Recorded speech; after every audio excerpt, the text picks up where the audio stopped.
This video will talk about the new jungle items and their enchantments and what I like and dislike about them. Keep in mind that this is still a work in progress by Riot and things are bound to change as they already have. First off, I am super glad that Riot buffed and changed some of these around since last time. Some of these enchantments and some items were horrendous, especially the smite abilities. Nonetheless, I will get the enchantments out of the way since they don't really offer any variation in gameplay mechanics outside of stats. You have an enchantment for the player who wants to be a tank, a physical damage dealer that's reliant on abilities, a mage, and an enchantment that stimulates Feral Flare for auto attack reliant champions. They can be built from any jungle item, which is something I really like, and the components for these items are really favorable for junglers. In this, I do feel Riot is making a really good decision. Then you have the jungle items. They all sound good on paper, but a couple of them are problematic, though we'll get to that in a bit. It's important to note that all the jungle items have the same jungler passive that increases the damage dealt to monsters and the regeneration from Machete. It is considerable enough to save most junglers from their new horrible clearing. Ranger's Trailblazer makes your smite into an AoE ability that can nuke an entire minion camp and stun them for a while.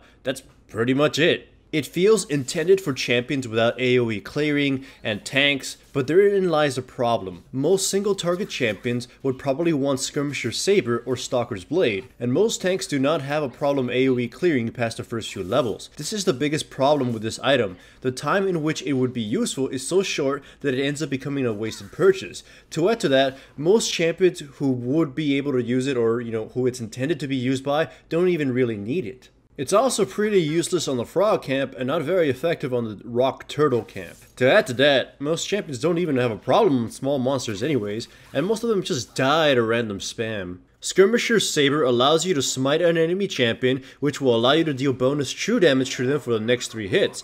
It also gives you vision of the target you use smite on and gives you a shield based on your maximum health. It was buffed considerably since last time. I really love this item. It's really awesome, especially for auto-attacking champions and turret diving gankers. It feels made for champions like Warwick, Tryndamere, and Master E, albeit some physical junglers would prefer to farm and might want Poacher's Knife instead. Its only problem would be that not all champions could make full use of all its effects. Poacher's Knife lowers the cooldown of your smite by 10 seconds and gives you 50% more gold on monster clears if you use smite on an enemy camp.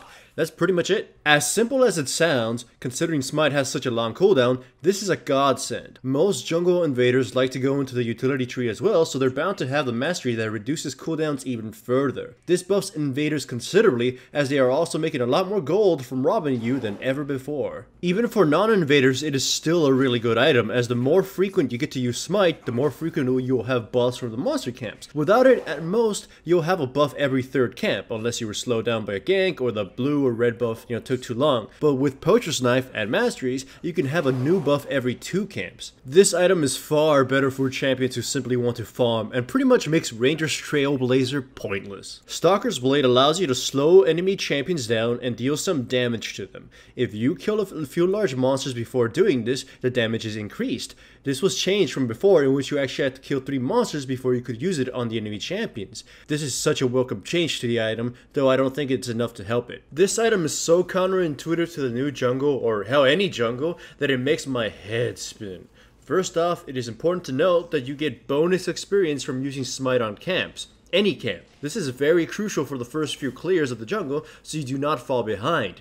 Keep this in mind, as this is pretty much what makes this an unattractive item. It's an item that is intended to be used by gankers or junglers with no ganking potential in the first place. Here's where things take a huge nosedive. First off, most champions cannot make a full clear of the jungle anymore, so they are forced to go home once they reach level 3, and they'll have just 1 buff. Usually this is the buff you don't mind wasting, so a ganker would want to leave the red buff up. The ganker already wasted time going home, and now they have to make the choice of doing the red buff with smite, and then having to wait an entire minute for smite to be back up so they can use it on the enemy, or fight the red buff without smite and risk getting hurt prior to the gank or even invaded. To add to this, you're using smite on the enemy champions for a gank that may or may not get a kill. If you succeed, you get some gold and experience. If you fail, then you get nothing, and your smite is on cooldown now, which you could have used on a camp. Remember, if you use smite on a camp, camp, you get bonus experience, but since you're using it on enemy champions, then you'll be starving yourself of experience from those camps. It seems to me that the risk may not even be worth it. Yes, you may get more experience from ganks, but it can backfire, and you may get nothing, or you may even die. Why not just play it safe and get the guaranteed experience from the camps for at least the first few levels and then go gank? But this just means your ganks are being slowed down, so why even play a ganker? By no means is the slow effect weak. It's really strong. It just feels that the item needs something else, because right now it's pretty confused and lackluster.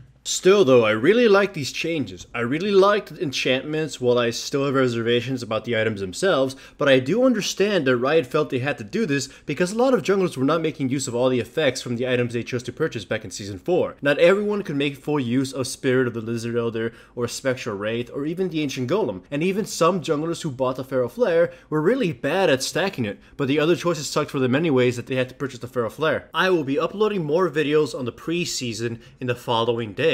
If you enjoyed the video, comment below with your thoughts on the items and leave a like.